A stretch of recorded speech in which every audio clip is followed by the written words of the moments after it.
여러분과 함께 보낸 이 2박 3일이 참 귀하고 복된 시간이었습니다. 아, 우리 목사님을 통해서 또 뿐만 아니라 우리 여러 집사님들과 또 장로님들께서 보여주신 그 환대하는 모습과 그 호의가 저에게 큰 힘이 되고 또 오히려 저에게 큰 위로가 되고 또 격려가 되었습니다. 다시 한번 감사드리고요. 이 귀한 사랑의 공동체가 주님 오시는 날까지 우리 정장로님 기도하시면서 마지막 때에 사명 감당하는 그런 공동체 되게 해달라고 기도하셨는데 그 기도가 그대로 이루어지는 복된 은혜가 여러분 모두 가운데 넘치기를 먼저 주님의 이름으로 축복합니다. 해마다 종교개혁 기념주일 10월 마지막 주일이 종교개혁 기념주일이죠. 종교개혁 기념주일이 되면 저희 교회는 신학자들을 초청을 해서 교회가 어떤 방향으로 가야 할 것인가, 또 그리스도인, 이 성도의 삶의 바른 모습은 어떤 것일까, 이런 부분들을 좀 함께 생각하고 또 고민하고 또 같이 기도하는 그런 시간을 갖습니다. 지난 주일이죠. 10월 마지막 주일이니까 지난 주일에 저희 교회 가까이 있는 맥메스터라고 하는 신학교에서 리 비치라고 하는 교수님을 초청을 해서 올해 함께 시간을 가졌습니다. 교회도 아주 의미 있는 시간을 가졌고 또 우리 교우들도 무척 기뻐하시고 또 좋은 호응 또 반응도 많이 있었습니다. 이 비치 교수님의 책이 여러 해 전에 한국어로도 이렇게 번역이 되어서 또 많은 사람들이 또 많은 분들이 그 책을 읽고 또 많은 통찰을 이렇게 얻었는데 책의 제목이 The Church in Exile, 그러니까 유배된 교회라고 이렇게 번역이 됐습니다. 유배된 교회라고 하는 책이 번역이 되어서 또 많은 한국의 목회자들과 교회에서 이렇게 읽혔던 그런 책입니다. 그 책에 아주 인상적인 이야기 하나가 실려 있습니다. 캐나다는 생각보다 이 나라의 역사가 굉장히 짧아요. 이제 겨우 나라가 생긴 지, 캐나다라고 하는 나라가 생긴 지 이제 겨우 150년 조금 지났습니다.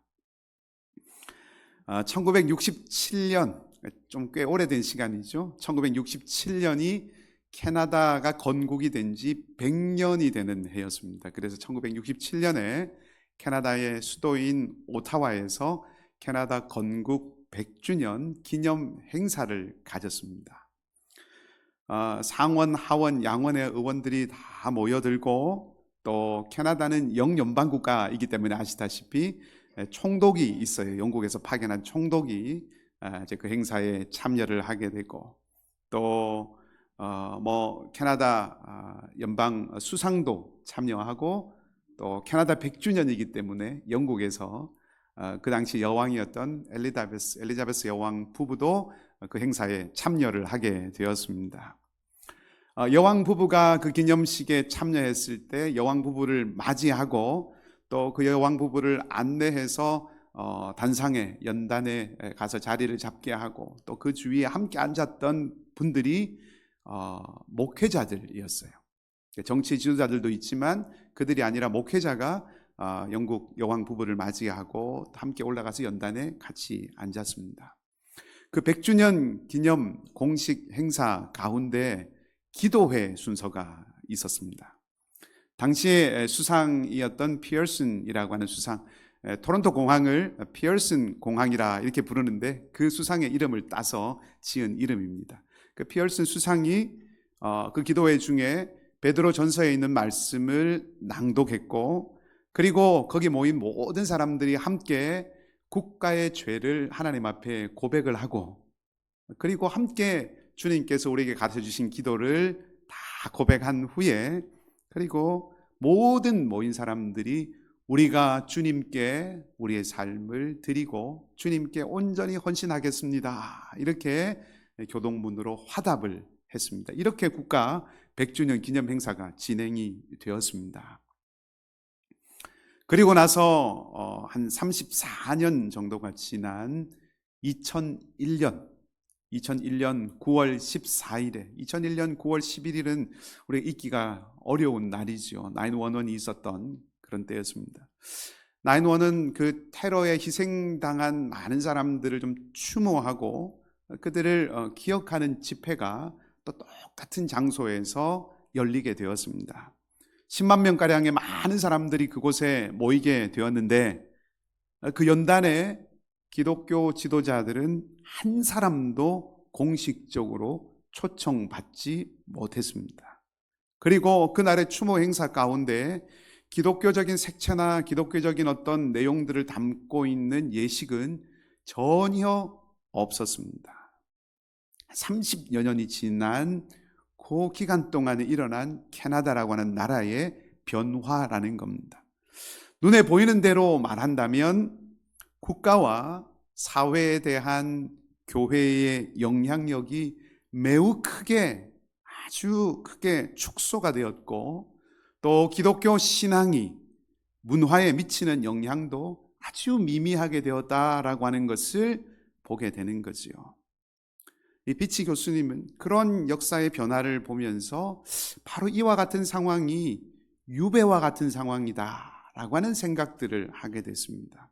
그래서 유배라고 하는 말로 이 오늘날 기독교 캐나다 사회 안에서의 기독교 신앙에 대한 현상을 진단을 하면서 역설적이게도, 결론적으로는 역설적이게도 이때가 어려움이고 위기의 시간이 아니라 오히려 교회와 성도가 제대로 된 성경적인 정체성을 회복하고 하나님의 부르심에 진실된 마음으로 응답할 수 있는 새로운 기회다, 희망의 때이다, 그렇게 책의 결론을 내려주고 있습니다. 성경 속의 유대인들, 성경 속 이스라엘 백성들의 역사를 우리가 살펴보면, 그리고 또 초대교회의 역사들을 살펴보면 이미 우리 이전에 많은 믿음의 선배들, 믿음의 조상들이 바로 그 유배와 같은 그런 상황과 그런 환경 속에서 믿음을 지키고 정체성을 지켜왔다는 것이죠. 본문의 말씀에 등장하는, 또 창세기에 등장하는 믿음의 조상들의 삶도 마찬가지였습니다. 모두가 다 나그네와 같은 삶을 살았습니다. 아브라함이나 야곱이나 모두가 다 고향을 떠나서 마치 유배당한 그런 삶 같은 시간들을 보냈다는 거죠. 이들은 자신이 살고 있는 곳에서, 아브라함이 살았던 곳 가나안 땅에서, 야곱이 살았던 곳 하란 땅에서, 자신들이 살고 있는 그곳에서 가정을 일구고 또 자녀를 낳고 재산을 쌓기도 했지만 항상 그들은 자신의 정체성과 자신이 품은, 자신들이 가지고 있는 그 신앙을 위해서 주변의 사람들과 주변의 환경들과 구별되어, 그리고 주변의 사람들과 주변의 환경들과 늘 스트럭을 하면서 싸우며 살아야 했던 그런 삶이었다는 것입니다. 야곱도 오늘 바로 앞에서 그렇게 고백하지 않습니까? 자신의 삶뿐만 아니라 조상들의 삶이 나그네 길이었다라고 그렇게 고백합니다. 나그네가 무엇인가요? 나그네, 야곱은 가나안 땅에 살았든 하란에 살았든 그 땅에 본래부터 오랫동안 살아왔던 그 사람들이 가질 수 있었던 그런 소속감, 그 소속감을 갖지 못하고 살았다는 그런 뜻입니다.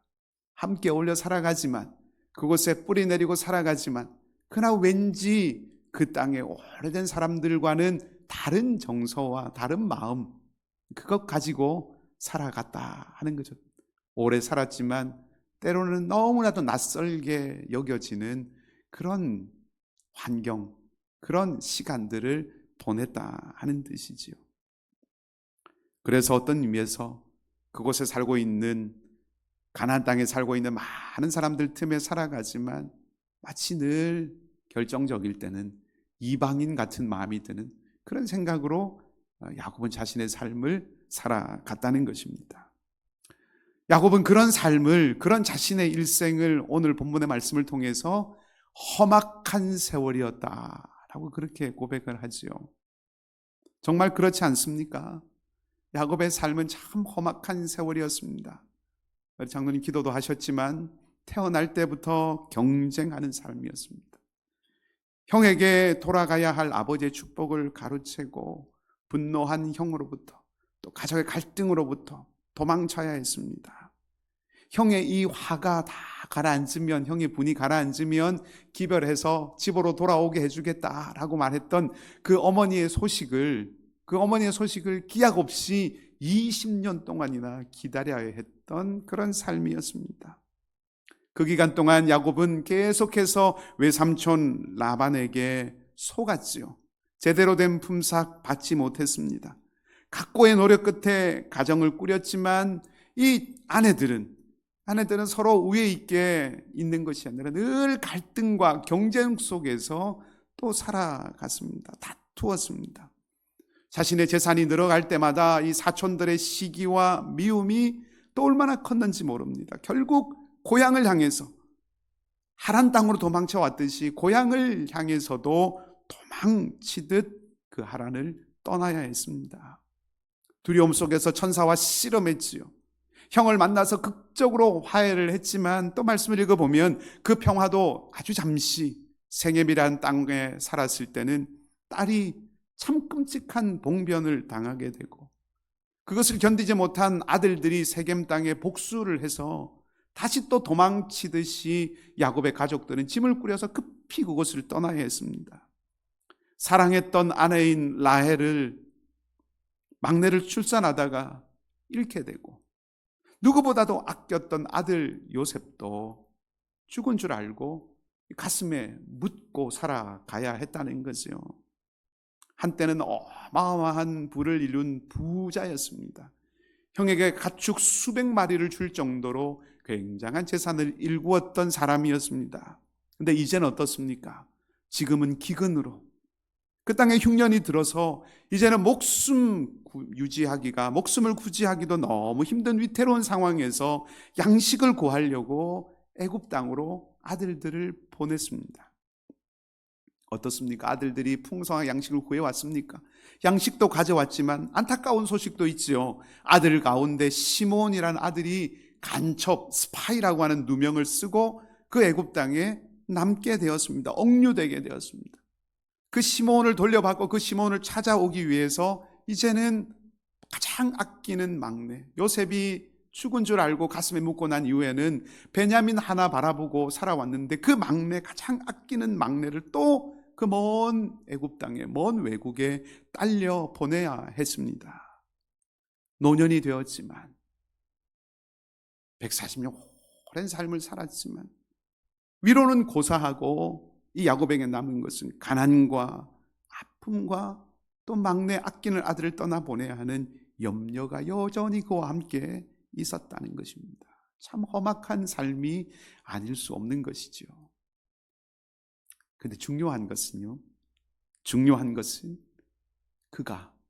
야곱이 이 길을 여기까지 걸어왔다는 것입니다. 여러분, 무엇이 야곱을 여기까지 오게 했을까요? 네, 그렇죠. 하나님이죠. 옳습니다. 그리고 야곱에게 이어진 아브라함에서 이삭으로, 이삭에서 야곱으로 이어진 그 언약은 이 야곱의 삶을 보면 이루어지지 않은 것처럼 보여요. 하나님께 주셨던 그 약속은 도대체 어떻게 되었는가? 이 야곱의 마지막 삶의 모습을 보면서 우리는 이 두 가지를 질문하지 않을 수 없습니다. 어떻게 해서 야곱은 여기까지 그래도 끝까지 오게 되었는가? 그리고 하나님께서 그에게 주신 그 약속은 도대체 어떻게 되었는가? 첫째로, 무엇이 야곱을 이 험악한 세월, 이 참 험난한 세월을 견디고 이겨내서 여기까지 오게 했는가 하는 것입니다. 평생을 신앙생활을 해오신 100세가 조금 넘으신 권사님을 신방을 했었더랬습니다. 그 권사님께서 하나님 말씀 함께 나누고 이런저런 이야기들을 함께 나누신 후에 저에게 이렇게 말씀을 하셨습니다. 목사님, 인생 참 허무합니다. 집착할 것 전혀 없어요. 제 말씀을 조금 더 들어보니 권사님의 말씀의 뜻은 이것이었습니다. 돌아보니, 지나온 100년의 삶을 돌아보니 젊은 날에 버둥거리고 이거 정말 중요하다, 이거 놓치면 내 인생 망한다 라고 생각하고 열심을 다 했던 것들 중에는 그러지 않았어도 되는 것들이 있었다는 것이고, 도리어 정말로 놓치지 않고 더 열심을 다해야 했던 것들을 참 놓치기도 하면서 살아왔다라고 하는 것, 그것을 이제 겨우 좀 알게 되었다라고 하는 그런 깨달음을 저에게 나누어 주신 것이었습니다. 여러분, 야곱이 험악하고 거친 삶을 살아오면서 야곱이 무엇을 깨달았을까요? 무엇을 그 마음에 새기게 되었을까요? 야곱이 베냐민을, 그 막내 아들 베냐민을 다른 아들들과 함께 애굽에 보낼 때, 양식을 구하고 시몬을 데리고 오기 위해서 보낼 때 자녀들에게 이렇게 말합니다. 창세기 43장 14절 말씀에 이렇게 기록되어 있습니다. 제가 말씀을 한번 읽어드리겠습니다. 창세기 43장 14절입니다. 전능하신 하나님께서 그 사람 앞에서 너희에게 은혜를 베푸사. 전능하신 하나님 앞에서 그 사람은 애굽의 총리입니다. 아직은 요셉인지 모릅니다. 애굽의 총리 앞에서 너희들, 야곱의 아들들이죠, 너희들에게 은혜를 베풀어 주셔서 그 사람으로 너희 다른 형제와 베냐민을 돌려보내게 하시기를 원하노라. 하나님이 애굽의 총리에게 은혜를 주셔서 내 아들 시므온도, 그리고 너희들 모두도, 베냐민도 다 돌아오면 참 좋겠다라고 그렇게 소망을 고백하죠. 근데 그 뒤에 마지막 부분에 하나 더 덧붙입니다. 야곱이 이렇게 고백합니다. 내가 자식을 잃게 되면 이르리로다. 잃게 되면 이르리로다. 그럼 자포자기하는 심정으로 지금 아들을 애굽 땅에 보내고 아들을 내주는 말이 아니라고 하는 것은 우리 모두가 다 알 수 있습니다. 아들을 잃게 되면 이르리로다. 여러분, 이 말에는 역설적으로 신뢰가 담겨 있는 겁니다. 아주 어려운 수술을 앞두고 있는 어떤 상황이라고 한번 우리가 상상을 해 보십시다. 그런 아들을 두고 있는, 그런 자녀를 두고 있는, 그런 남편을 둔, 그런 아내를 둔 가족이라고 한번 생각을 해 보십시다. 위험이 따를 수 있지요. 아주 고난이도의 수술이기 때문에 위험이 따를 수 있고, 자칫하면 그래서 안 되지만 목숨을 잃을 수도 있습니다. 그렇지만 고민하고 또 생각하고 기도한 후에 수술을 하기로 결정을 했다면, 의사를 믿기로 결정을 했다면 그 의사에 대한 신뢰의 표현이 이르면 잃게 되리로다 하는 말로 표현될 수 있다는 겁니다. 그러니까 지금 이 야곱의 속내는 베냐민을 애굽 땅으로 보내면서 아들을 잃으면 이르리로다 했던 이 말은 반드시 돌아오게 될 줄로 믿는다 하는 믿음의 표현, 모든 것을 하나님께 맡기겠다고 하는 신뢰의 표현이라고 할 수 있습니다. 야곱은 이 험악한 인생길, 험악한 험난한 이 삶을 통해서 어떻게 변했습니까? 자기가 주도하고 자기가 이끌어가고 자기의 뜻과 힘을 의지하고 살아가려고 했던 그 삶에서 하나님이 주도하시는 삶으로, 하나님이 인도하시는 삶으로, 자기를 온전히 하나님께 내어 맡기는 삶으로 변해 왔습니다.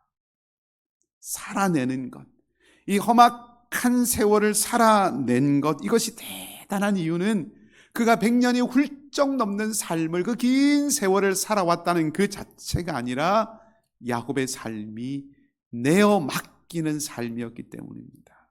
그리고 이것이 야곱의 힘의 가장 큰 힘이었습니다.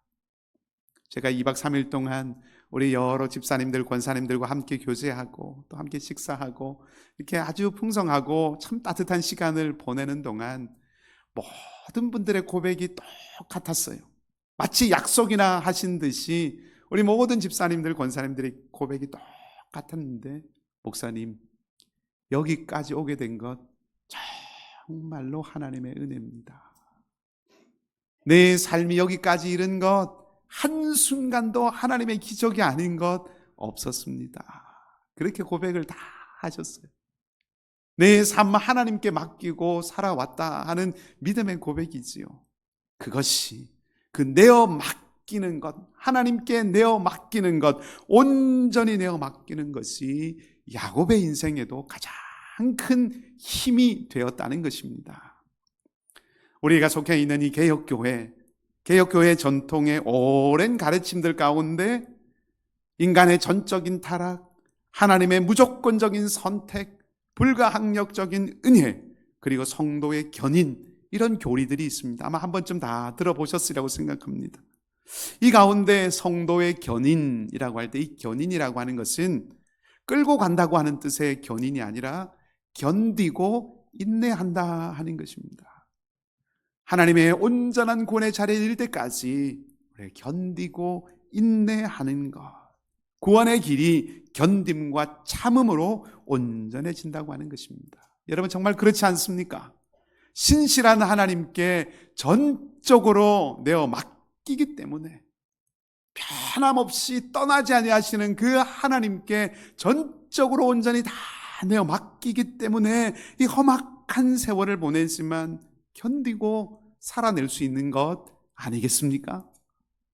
세상이 아니라, 내 지혜가 아니라, 내 소유가 아니라 하나님께 맡기고, 세상을 의지하는 것이 아니라, 지식을 의지하는 것이 아니라, 경험에 기대는 것이 아니라 하나님을 의지하고 사는 사람들이라고 하는 그 자기 정체성, 나는 바로 그러한 사람이라고 하는 그 생각이 우리로 하여금 신앙과 삶의 여정을 견디고 끝까지 살아내게 하는 그런 힘이 됩니다. 인생 마라톤이지요. 신앙도 마라톤입니다. 마라톤의 가장 중요한 것은 끝까지 달리는 것입니다. 여러분의 인생, 여러분의 삶, 여러분의 믿음의 귀한 경주가 끝까지 완주하는, 하나님께 내어 맡김으로 끝까지 달려내는 복된 인생 되기를 주님의 이름으로 축복합니다. 두 번째 질문입니다.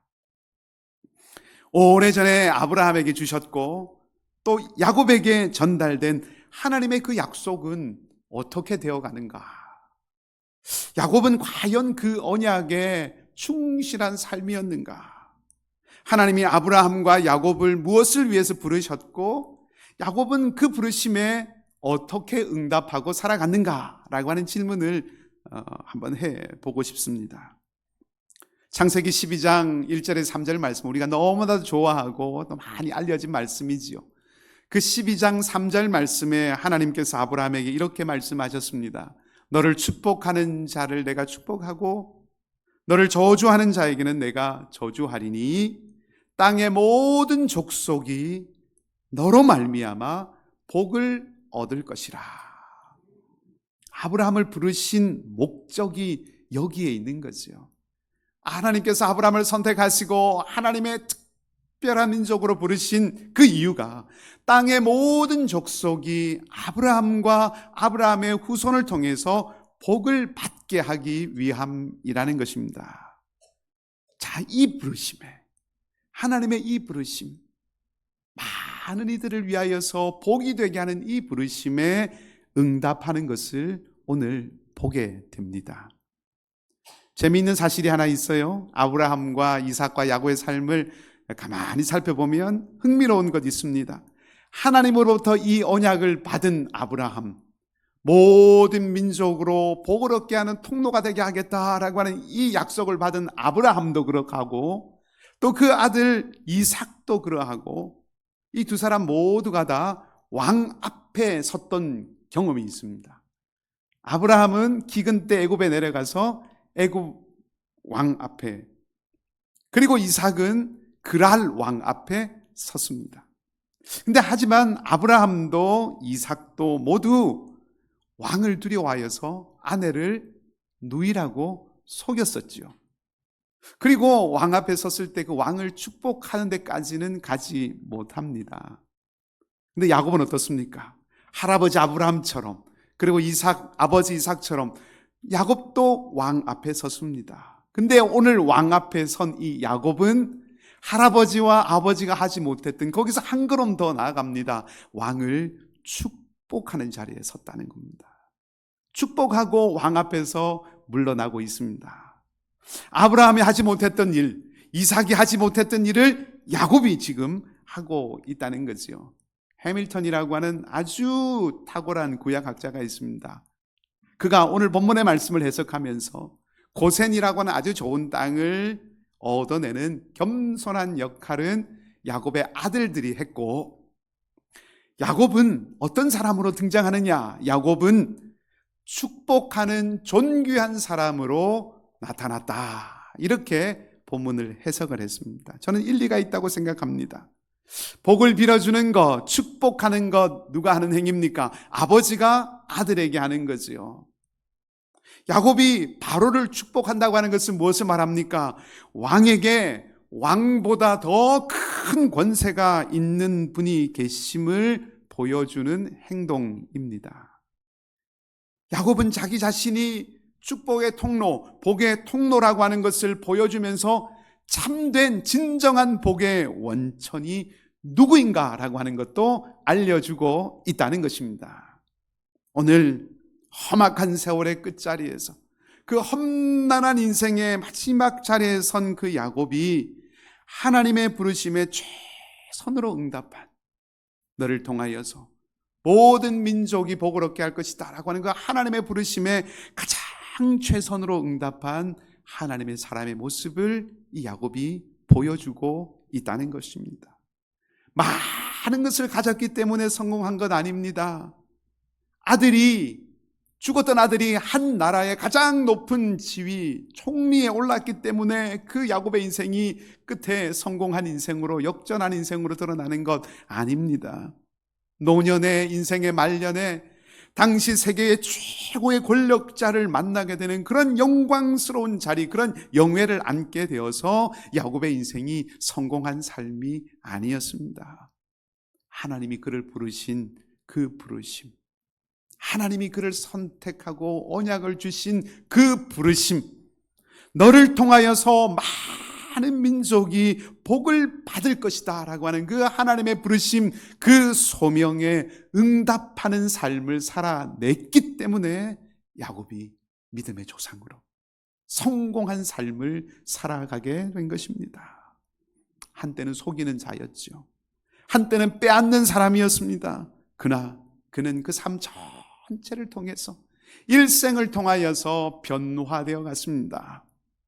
야곱의 험악한 인생은 단지 고난으로, 단지 아픔으로, 단지 슬픔으로 그렇게 이어지고 점철된 삶이 아니라 마치 조개가 아픔을 견디고 인내해서 마침내 진주를 만들어내듯이 하나님을 신뢰함으로 하나님께 내어 맡기는을 통하여서 복의 통로로 되는, 우뚝 그렇게 복의 통로로 서게 되는 존귀한 삶이 되었다 하는 것입니다. 무엇보다 야곱의 삶이 이렇게 되어진 데는, 무엇보다 이 모든 일에는 베델에 나타나셔서 지켜주시겠다, 내가 네게 허락한 것을 다 이루기까지 떠나지 아니하겠다 말씀하신 그 하나님, 외삼촌 라반의 집에서 떠나올 때 라반에게 나타나셔서 야곱을 향해서 어떠한 일도 하지 못하도록 보호하신 하나님, 약복강가에서 축복하신 하나님, 세겜에서 도우시고 다시 베델에서 축복하셨던 그 하나님의 사랑의 신실함이 함께 하셨습니다. 하나님 말년에 야곱을 위로하시고 어루만져 주셨어요. 창세기 46장 4절 말씀에 보면 내가 너와 함께 애굽으로 내려가겠고 반드시 너를 인도하여서 다시 올라올 것이고, 요셉이 그의 손으로, 죽은 줄 알았던 아들이죠, 요셉이 그의 손으로 네 눈을 감기리라. 잃었던 아들, 가슴에 묻었던 그 아들의 손이 자신의 눈을 감길 것이다. 그 말이 저에게 얼마나 큰 위로가 되었는지 모릅니다. 크로스웨이 교회 우리 성도 여러분, 우리도 동일합니다. 이 땅을 살아가는 우리의 삶이 때로 야곱과 같이 고달플 수 있어요. 오늘날 교회와 신앙이 때때로 멸시를 받고 오늘날 살아가는 현대 사회 속에서 이방인 같은 취급을 받는다고 하더라도 그 고달픈 인생과 신앙과 믿음의 여정이 하나님의 신실하심을 신뢰하고 견디고 인내하고 내어 맡기는 그런 삶으로 가는 디딤돌 발걸음이 되게 한다면 신실하신 우리 하나님, 변함없으신 우리 하나님은 야곱에게 하셨던 것처럼 우리에게도 동일하게 저와 여러분 우리를 위로하시고 야곱에게 그렇게 하셨던 것처럼 우리도 온 땅을 향한 축복과 은혜의 통로로 우뚝 서게 하실 것입니다. 여러분과 짧은 시간이었지만 말씀으로 이렇게 함께 교제할 수 있게 되어서 너무나 기쁘고 감사했습니다. 다시 한번 우리 초청해 주신 아름다운 공동체, 우리 크로스웨이 공동체 진심으로 감사드리고 우리 장로님들과 또 존경하는 우리 이찬우 목사님께 다시 한번 감사를 드립니다. 우리는 지난 사흘 동안 돌베개를 베고 잤던 이 야곱의 삶을 통해서 그의 삶에 임한 하나님의 은혜를 우리가 함께 살펴보았습니다. 우리 가는 길이 이 야곱과 같을 수 있습니다. 우리의 삶과 신앙의 긴 여정, 야곱의 삶을 통해서 우리는 어떻게 살아가야 할지를 다시 한번 확인했습니다. 베델에서 하나님 만난 야곱, 베델에서의 야곱은 우리에게 하나님을 바라보라고 말했습니다. 라반의 집에서 7년을 며칠 같이 보냈던 이 야곱은 사랑의 수고를 다 하며 살아가자고 그렇게 우리에게 도전했습니다. 야복강가에서 씨름했던 야곱은 해돋는 브니엘을 맞이하면서 다른 건 아니라 하나님 붙들고 살아가는 삶이어야 한다는 것을 우리에게 일러주었습니다. 형 에서를 만난 야곱은 오늘 일부에 말씀드렸지만 오롯이 자기의 부르심, 내 삶의 길, 내 소명을 따라가는 것이 은혜의 사람이 되는 길이라고 말해 주었습니다. 그리고 오늘 바로를 축복한 야곱은 모든 것을 하나님께 내어 맡기고 축복하는 사람으로 살아가자고 누구를 만나든 하나님의 은혜와 하나님의 평강을 빌어주는 축복의 사람으로 살아가자고 그렇게 말해주고 있습니다. 저와 여러분 우리 모두가 하나님만 바라보고 사랑의 수고를 다하고 우리 살아계신 좋으신 하나님만 붙들고 우리의 부르심을 따라서 하나님께 맡기고 축복의 사람으로 살아가는 은혜가 넘치기를 소망합니다. 그래서 마침내 하나님의 그 놀라운 영광의 자리에, 하나님의 평강의 자리에 우리 가운데 누구도 예외 없이 모두가 다 그 하나님의 큰 영광의 자리에 서게 되는 귀한 은혜가 넘치고 그날에 기쁨으로 우리 하나님 안에서 다시 만나는 놀라운 축복의 삶이 되시기를, 그 아름다운 공동체 끝까지 이루어가시기를 좋으신 우리 주님의 이름으로 축복합니다. 기도하십시다. 사랑과 은혜의 아버지 하나님, 험악한 세월을 지나온 야곱의 인생 속에서도 한순간도 떠나지 않으신 주님의 신실하심을 찬양합니다. 주님, 우리도 나그네 같은 인생길을 걸어갔지만 오늘 이 말씀처럼 모든 것을 주님께 맡기고 살아가기를 원합니다. 우리의 두려움은 신뢰가 되게 하시고 우리의 한숨은 찬송이 되게 하시고 우리의 눈물은 축복의 씨앗이 되게 하여 주시옵소서. 야곱이 바로를 축복했던 것처럼 우리 사랑하는 크로스웨이 모든 교회 성도들이 이 땅의 사람들을 축복하는 복의 통로가 되는 교회, 축복의 통로가 되는 성도들이 되게 하여 주시고 살아가는 삶의 모든 길 가운데서 흔들리지 아니하고 주님 주신 사명과 그 사랑을 전하며 누리며 살아가게 하여 주시옵소서. 사랑하는 주의 성도들의 가정과 자녀와 삶의 터전과 기도의 제목 위에 주님의 자비와 평강이 넘치는 은혜를 부어주시고 일생 동안 믿음으로 승리하며 소망으로 나아가며 연약한 모든 자리가 주님의 놀라운 은혜로 치유되고 회복됨을 누리며 살아가는 복된 삶 되게 하여 주시옵소서. 감사드리며 좋으신 우리 주님 예수 그리스도 이름으로 기도하옵나이다. 아멘.